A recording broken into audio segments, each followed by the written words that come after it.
Welcome to Talking with Tech. My name is Chris Bouguet, and I'm here with Rachel Madel. How's it going, Rachel? It's going good, Chris. How was your weekend?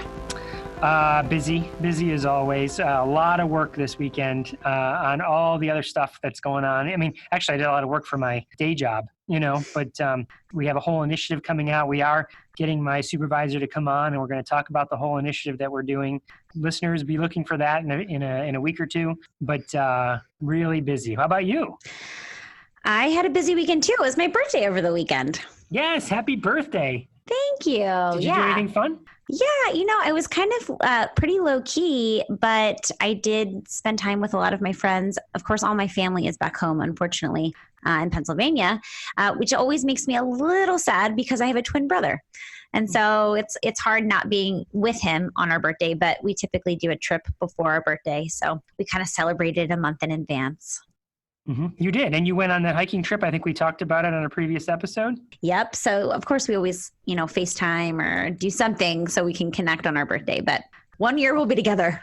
So Rachel, I think something was supposed to happen this week. We were supposed to record and then there was like a last minute cancellation. What happened?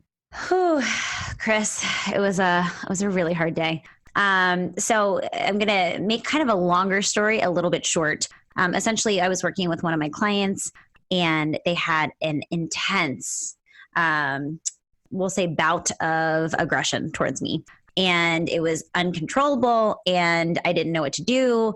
And when you work with children with complex communication needs, oftentimes there's, some behaviors that go along with that. Sometimes some aggression, frustration, things like that. So it's something that I deal with a lot. But this specific instance was really challenging. I was in the room by myself, which is typically not what happens. I typically always overlap with ABA, and parents were in the waiting room. And yeah, it was just really intense, and I couldn't control the child. I couldn't calm the child down. And I got really emotional after the fact. And I kind of wanted to talk about it on the podcast because I'm sure that clinicians listening and parents listening can relate. But yeah, I had like a lot of emotions. So I cut the session short, of course. And afterwards, closed the office door, and I just started to cry. And I cried because I just felt very overwhelmed. When things like that happen, you kind of go in fight or flight. And it was just it was so extreme. And, luckily I was okay and the child was okay, but it could have very easily gone a different way. And so my first reaction was, I don't ever want to see that child again. Never again do I want to see that child. I don't want to work with the family. That was my gut reaction. And then, of course, saying that to myself brought up a lot of feelings. And I felt, guilty because I know this family has been through a lot. I know this child is struggling with communication. We're doing AAC. And so I know that once things start picking up, hopefully the aggression will go down. But, kind of as a self-protective mechanism, I just felt like, no, I don't want to do it. And so even this weekend, as fun as my birthday celebrations were, I just kind of kept going back to this family and trying to figure out, do I want to see them again? Can I help? How can we work together in a way where I feel safe in what I'm doing, but also, can support the family. So it's kind of been a lot for me going back and forth. Of course I want to help, and I'm a lot more qualified than a lot of other clinicians to help because of my expertise in AAC and technology.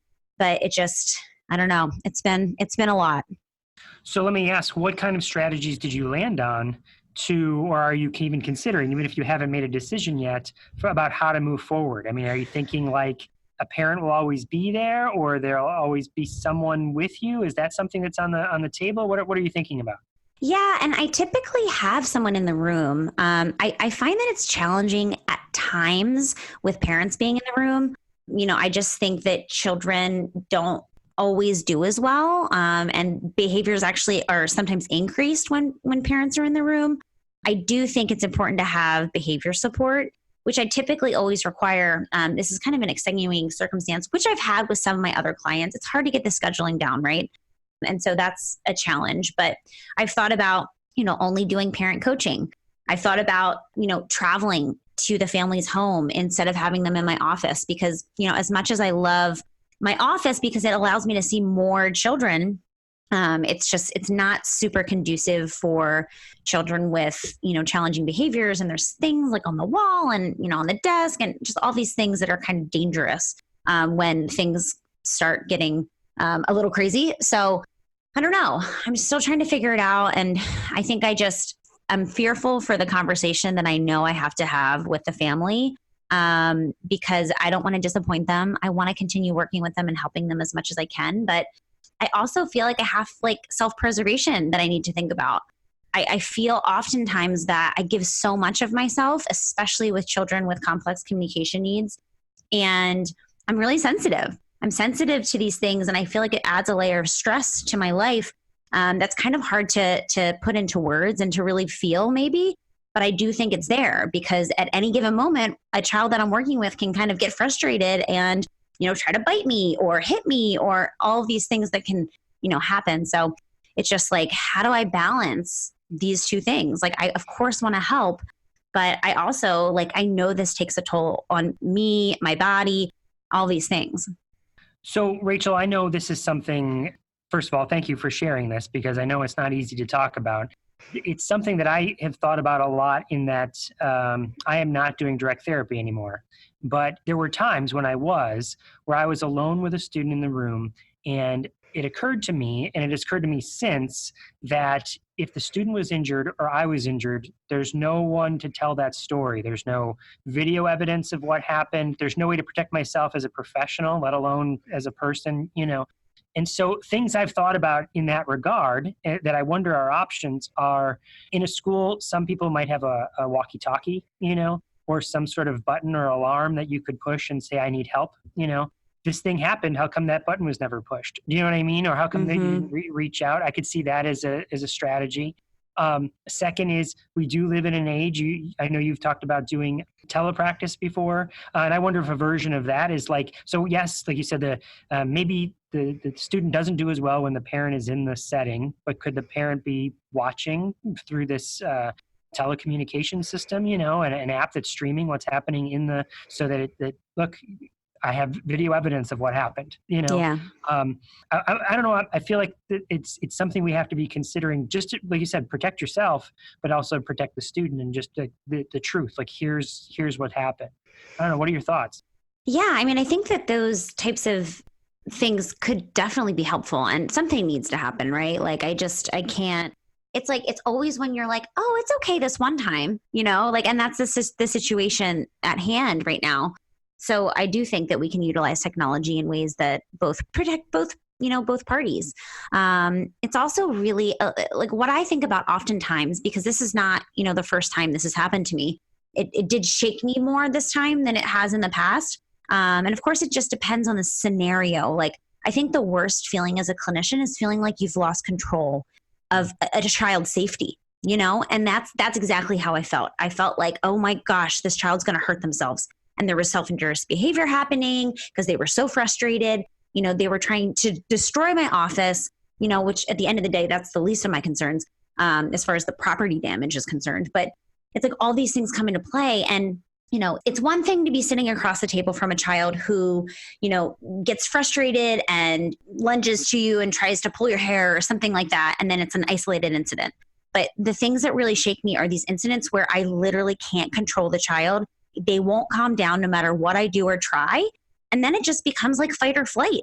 If a child's constantly trying to aggress towards me and bite me, hit me, all these things, it's reflexive, you put your hand out in front and it gets so intense. And those are the situations that I just can't handle. And so, yeah, I don't know. I don't exactly know what I'm going to do. The other thing that was weighing on me was these are the families who've already had so many clinicians quit. These are the families that have been through multiple therapists who say, I'm sorry, I can't work with your child. And so it's I think that was why I got so emotional, was because I know I have such empathy for these families and I don't want to be the one that quits. I want to be the one that can, persevere. I troubleshoot, figure this out so that I can help. Mm-hmm. Well, a strategy that comes to mind is a social situation story. When the next time you see a student, or as a strategy for the parents, is to prepare the student this is what anger looks like. This is an appropriate use of anger. Go and be frustrated on this bear over here or whatever. You know what I mean? We're going to tell a story about how to appropriately let your aggressions out, because the student doesn't know, right? I mean, we're going to lead with that. Like, the student doesn't know the appropriate way to act when frustrated. And so we teach that, and so what would you do? Let's tell stories over and over again. So when you're feeling this way and what's making you feel this way, this is what you do when you feel that way, so that we're giving them a chance. Because what will happen for certain is, if he goes to another therapist, it starts all over again, and they might very well end up in the same situation because no one is teaching what to do, what to tell him what to do, know? I think that we do need to kind of troubleshoot and problem solve solutions like this. So I think it's important to that's really what people need, the takeaway, right? Like, what do we do in situations like this? Yeah, well, and I do think it's really valuable that people could empathize with you and say, yes, I've been there. I feel those same feelings, Rachel. Yeah. So I think it's okay to spend some time talking about those feelings, but then go to what's the actual action plan, what are the next steps? Well, and I think that it's just, I never had formalized training in behavior. So now I know a ton about behavior, because all I do most of the day is have a BA therapist sitting with me, talking through how they manage certain behaviors and what's causing the behaviors and things like that. So it's been a good experience for me, but it's also, I think that it's something that we should be trained in more and have more access to. Because of course I've learned through the people that I've collaborated with, but it's on my list now. Like, I need some more formalized training, perhaps. Well, something that I, in my years of experience, have learned that there's always an antecedent. There's a cause, right? And so, again, using this strategy of videotaping sessions, you often don't see what was the antecedent. Like, it might feel like it came out of nowhere. Where did this aggressive view? I wasn't even pushing the student that hard. There was what was it? And if you had the video evidence, you could go back and analyze it and be like, oh, I don't see it. Oh, wait, there it is. I see what caused the, he was trying to do this or that, and I was not seeing it in the moment, because it's very easy not to see it in the moment. But then once you know what that antecedent is, that's what you can address in a future therapy session with different strategies. Or is it just a future intervention? Like I said, not even during a therapy session, like a situation story, like a video modeling, using those strategies to say, okay, when this happens, here's what you do. Absolutely. Yeah. And I think that it's hard in real time. We're thinking about so many things at one time, right? Like, I'm thinking about the student and what we're working on and the goals I want to address and what's going to happen next and what level of prompting I need. And, you know what I mean? All these things are kind of happening in real time. And so sometimes it's hard because there's these subtle things that are happening. And it's also hard because children in general, all children, have a hard time with emotional regulation. That's something that children learn as they develop and grow. Children with complex communication needs, not only do they have, issues with emotional regulation, but they can't communicate. And so they can't express, what they need and what they want. If they don't want to do something anymore, which is oftentimes what happens when, aggressive behavior happens, is I pushed a child a little bit too far. But it's also important because if we don't push a child out of their comfort zone, then they won't learn. So it's this balancing act that we constantly have to do. I need to push a child just enough so that they expand and grow, but not so much that they become frustrated and shut down. Behaviors start to come out. Yes. So looking back on it, reflecting back on it, and if it's okay for me to ask, don't feel like you need to answer this, because I don't want to take you back to this traumatic experience. But my question would be, can you think of an antecedent? Can you think of something that may have triggered the student? Yeah. I mean, I think ultimately it was just escape. The child was very tired, didn't want to do pretty much anything, which I can completely relate to. I mean, like, it's Monday morning and I'm like, I feel like that child right now, like, I don't want to do anything. And so really what I was trying to do, because in a situation like that, child doesn't want to do something. Child didn't want to sit at the table.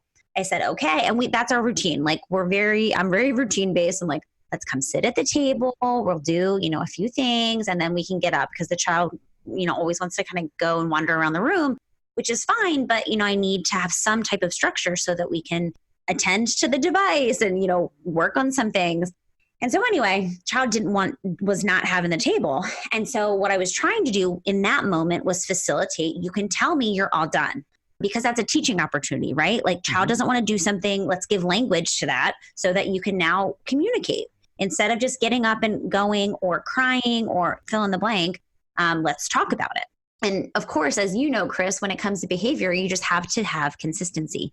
So the moment I said, okay, you can tell me if you're all done, and I kept saying, you can tell me if you're all done, it escalated. And then it was like, there was like no turning back, it felt like. And so I just tried everything. I stopped talking because a lot of times children escalate even more when you start talking to them. And so I just was really calm, and, the child was running around, throwing things, all of the things, like lunging towards me. And so then, it just kind of escalated, and I wasn't able to have the teaching opportunity that I wanted. Yeah. Well, it sounds like you did everything that was appropriate, something I see a lot is the table actually is the antecedent.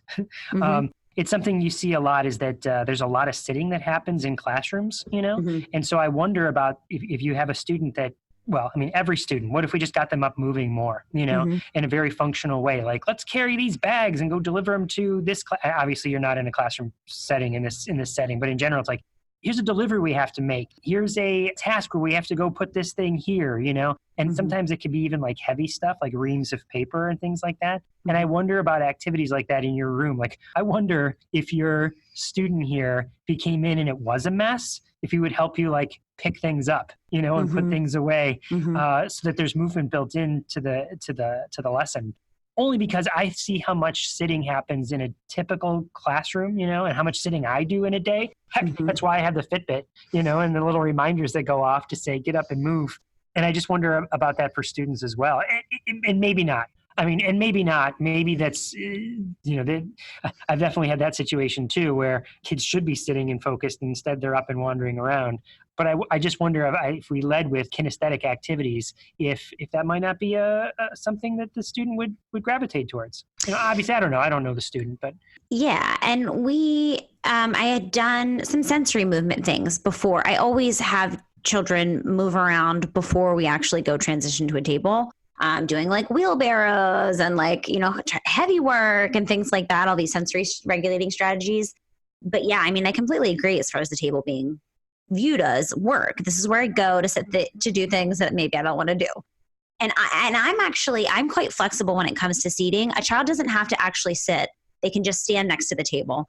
And so I'm not like super rigid when it comes to like, you have to sit at this table and listen. In a lot of ways, I just need to get a child's attention.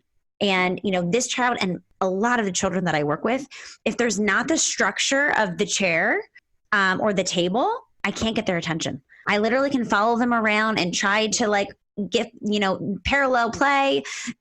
Nothing really works with these students. And they're moving so quickly. In an ultimate situation, I would be in an OT gym. Honestly, I would be swinging them and, utilizing other types of equipment that I just unfortunately don't have in my office. But yeah, it's kind of challenging in a lot of ways.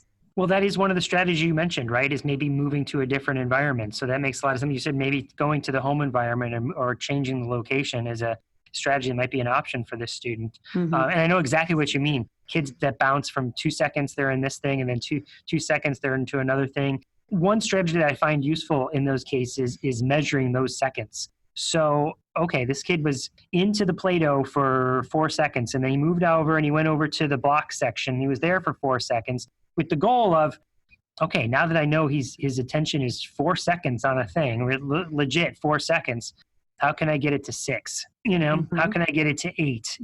What can we do with it? Can I put it on my nose? Can we drop it? Can you come into the environment and now it's a mess and you want to clean it up or put it away? To measure that is often effective because then you can say, and it's so sometimes incremental that you don't even see the growth. Like, well, we went from 4-second attentions to 12 seconds in 6 months. Well, that's growth, for some students, that is significant growth, how long they're maintaining their attention. So I feel like that is, and it gives you something to do where it doesn't feel like, well, I don't know how to get this kid's attention longer. Well, let's just measure it. Let's start there, I know it's also hard with fleeting interest. And like, I have kids that I work with where they're interested in something until I'm next to them, and then they're not interested anymore. And so it's like, just like my presence in some ways is averse, which in some respects is probably because they're like therapyized, right? Like, it's like, I know the drill. You're an adult who's going to try to tell me what to do. And you know what I mean? And so I think kids know this, and they just like, they're not having it. So yeah, it's interesting. It's hard. Another strategy that comes to mind is something that I learned from an occupational therapist, which is the strategy is whatever the name of it is, I can't remember, but the strategy is, okay, I really have this aversion to, let's say, applesauce, right? And so there's this applesauce on the table. Well, I can't even have it on the table. Okay, great. Well, we're going to just tolerate it being on a different table. And now we're going to move it 2 tables closer. And the next session is now we're going to move it onto the chair next to you. Okay, and that's all. It's just sitting on the chair next to you. And then it's sitting on the table next to you. Okay, now it's on a spoon. Okay, and now and you're saying this is sessions building up, right? Not within 30 seconds you're moving it closer, but each session it's getting a little bit closer. Okay, now you're holding the spoon and it's on the end of the spoon while you're holding it. All right, now you're just going to put it and you're going to smell it, or you're just going to put it on your lips. You don't have to eat it, just touch it with your lips, and the next day, and now touch it with your tongue, and now lick it, and now swallow it, and now you're eating it. You know what I mean? And over time, you come to tolerate that. And I wonder if that's not a way to tackle therapy fatigue in general. Is like, well, okay, every time you come in this room, I'm going to sit down at this table and we're going to do something that is difficult for you. What if I was the applesauce?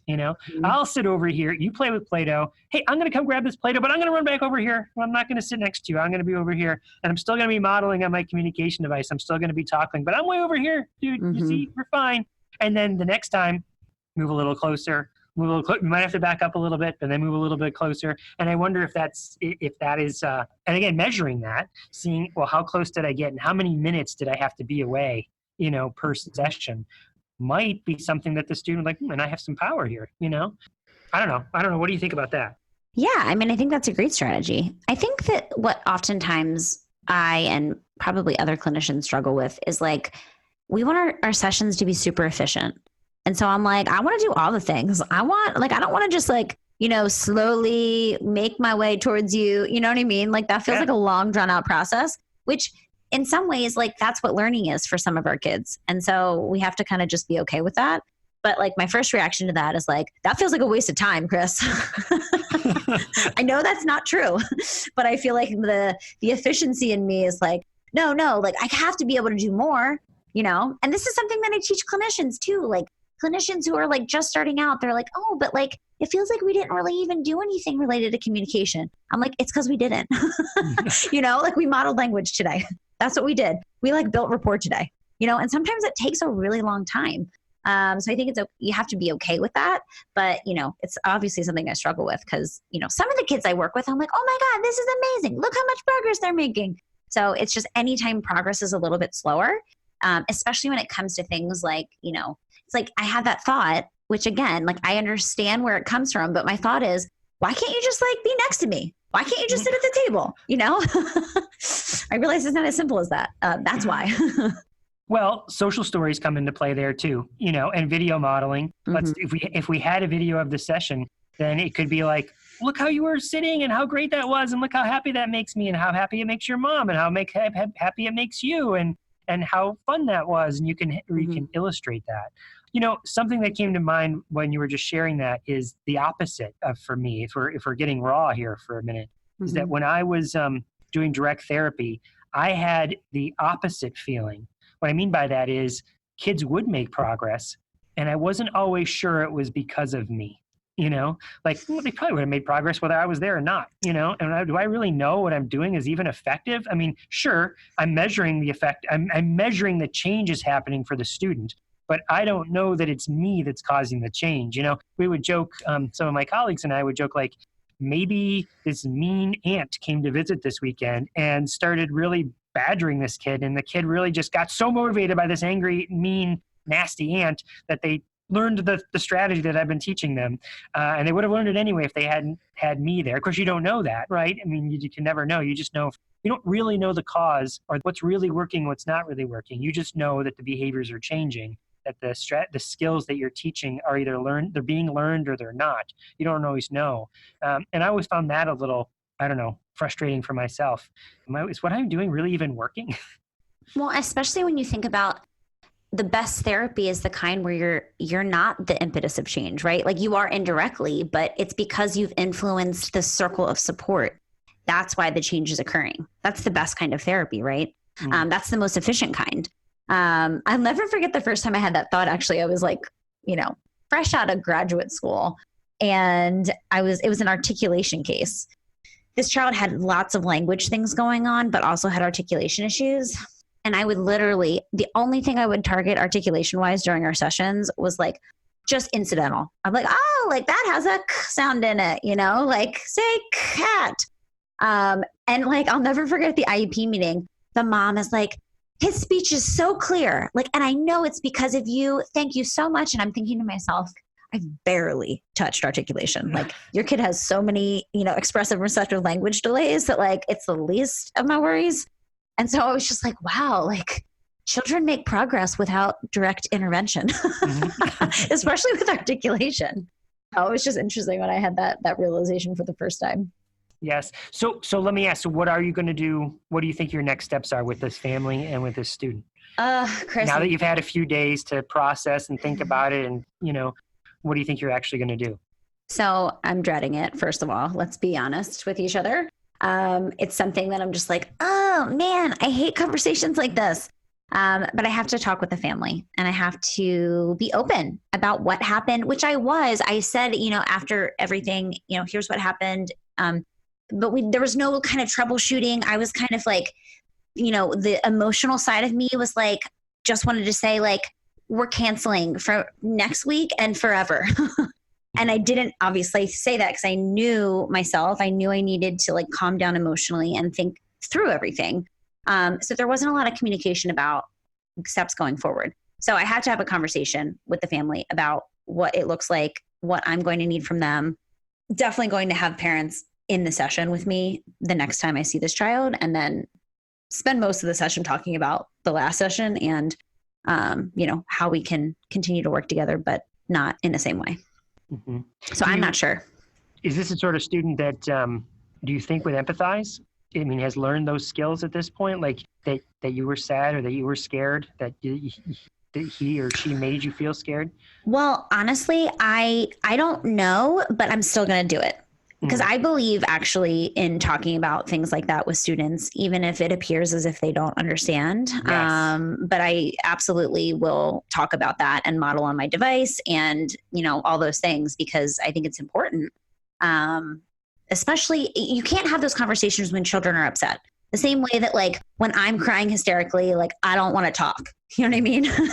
I need to stop crying, calm down, take some deep breaths, like, activate my is it parasympathetic nervous system? Which one's the calm down one? I always forget. I get them. I don't have that, so I don't know. I don't know. I have no idea. But anyway, so, that's not the teaching opportunity. The teaching opportunity is after, the dust is settled. So, yes, I will talk with the student about it.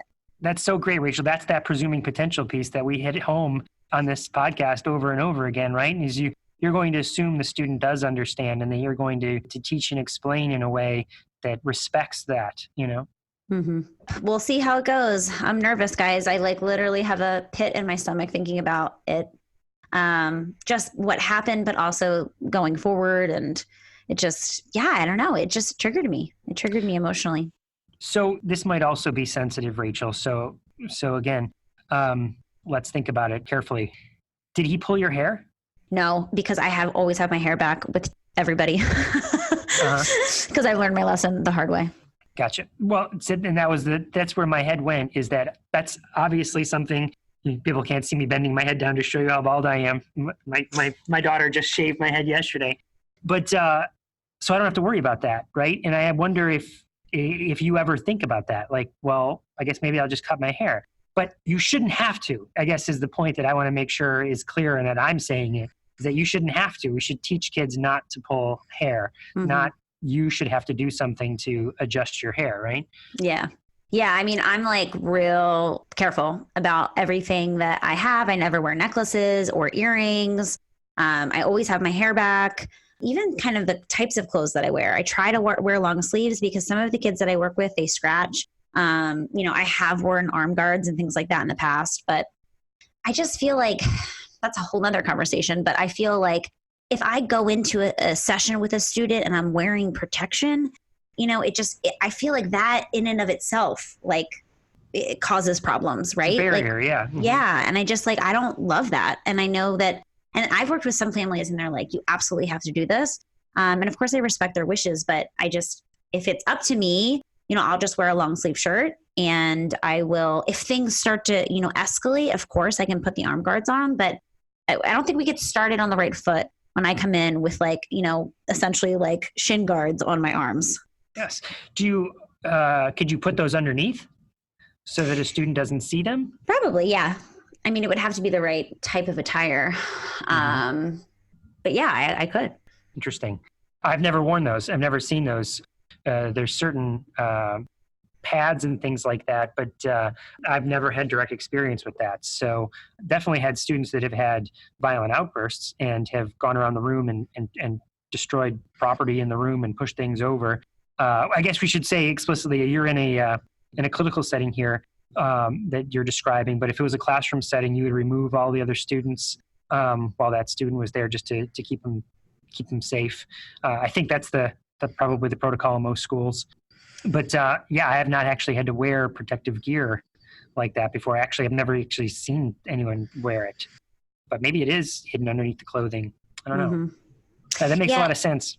It depends, because sometimes it's very bulky. And so I've seen some of them that are like slimmer, but they're obviously not as protective. And I've seen kids literally rip them off people. So it's like, so it's really hard. It's a hard conversation to have. And that's why I did want to talk about it with everyone. Well, I tend to lean on, and people have heard me speak about this, that could we engineer the situation before it happens to be so empowering and so engaging and so fun that you're still learning language, you're still being challenged, but you're being challenged in a way where there's less demands, if you will, And I know that is a very theoretical thing for me to say while we're just chatting on rather than, well, how do you actually do it? And like I said, I think a kinesthetic component, that is something that can be added in most situations when it's usually not, it's very rare that I find that a behavior happens when kids are up and moving. It's usually when they've been sitting. So I wonder about that. Like, can we lead with re-engineering the environment and re-engineering the design of the experience that the kids are coming into that would decrease the number of behaviors? So many kids that I know are the therapy that they're engaged in, and of course I'm not saying that you're doing this, Rachel, but it seems like it's compliance driven. And I think that would if I was in that sort of situation, I would want to rebel and act out too. But if I was in a situation, when I have to do something and someone's forcing me to do it, there's no greater way for me to drag my feet and for me to be frustrated and me to be like, people couldn't see me, but I just made this angry face, But the same thing needs to get done, and I'm the one that says, this has to get done. I got to do this. I really want to do this. It could be the same sort of activity. Think of it just this way. Like, we have to make a slide deck for a presentation we have coming up. Well, if you and I have decided we want to do that together, well, suddenly I'm excited to get in there and work on the slide deck. But if it's like, hey, you have to make this slide deck and it's due by 2:00, God, do I really have to do it? The same activity can be so empowering or it can be so demanding. No, absolutely. And I think that's why a few things. One, we have to follow a student's interests and figure out what is that intrinsic motivation. Because I feel like all students, I believe all students are intrinsically motivated by certain activities, people, toys, foods, whatever it might be.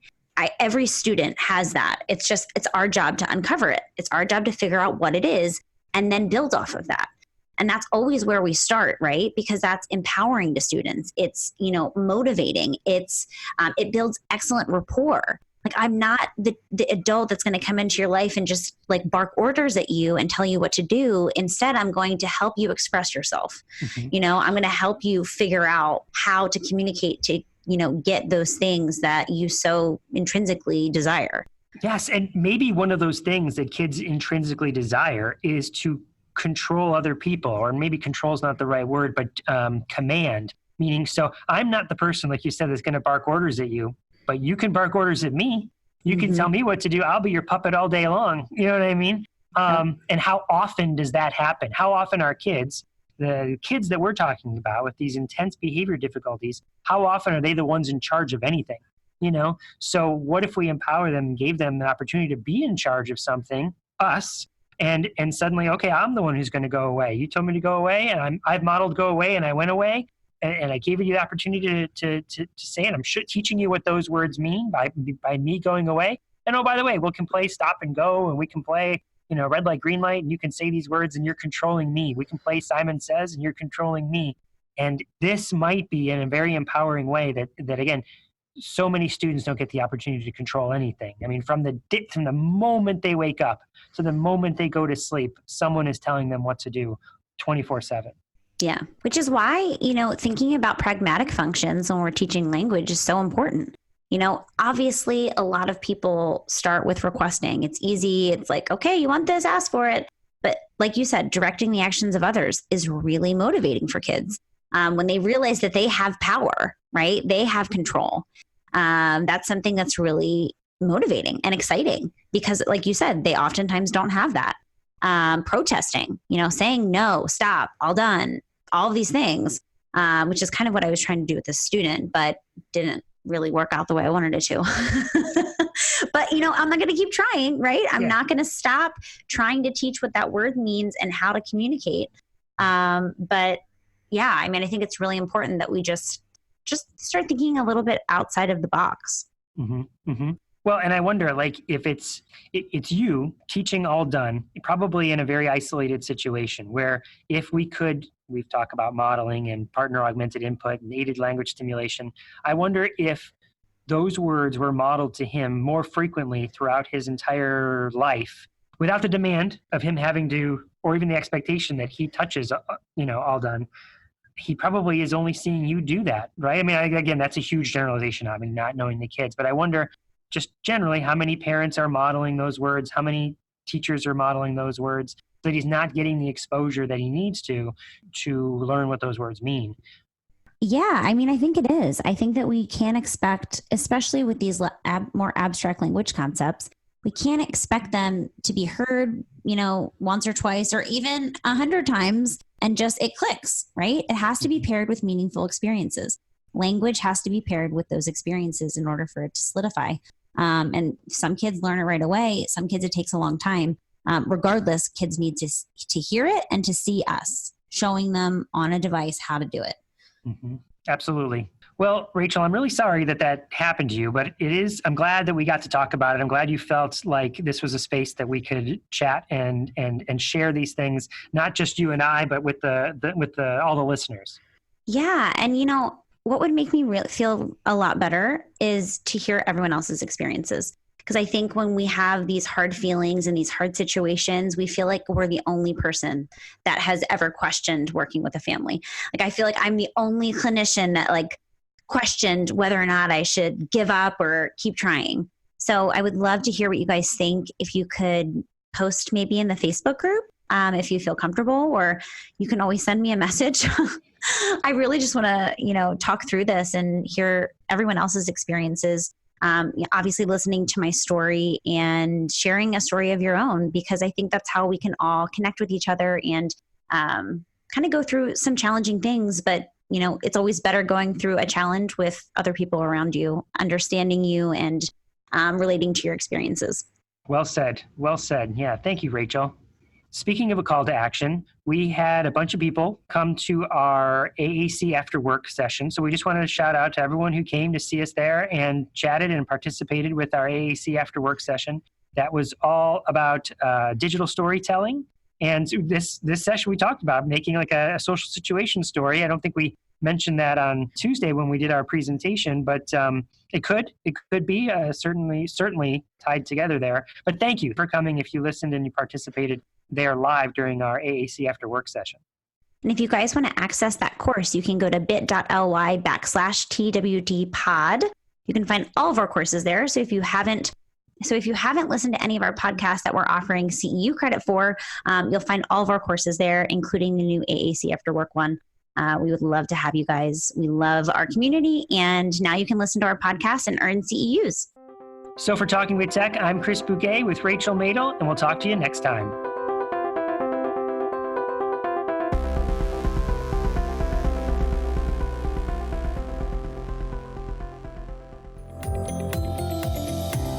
Do you have an idea for a product or book?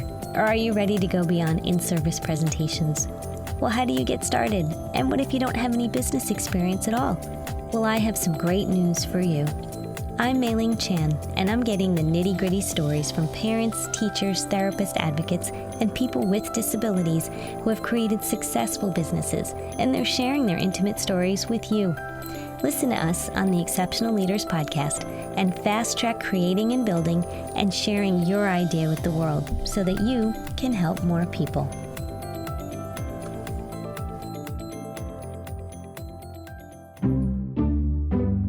You're listening to the Exceptional Podcast Network.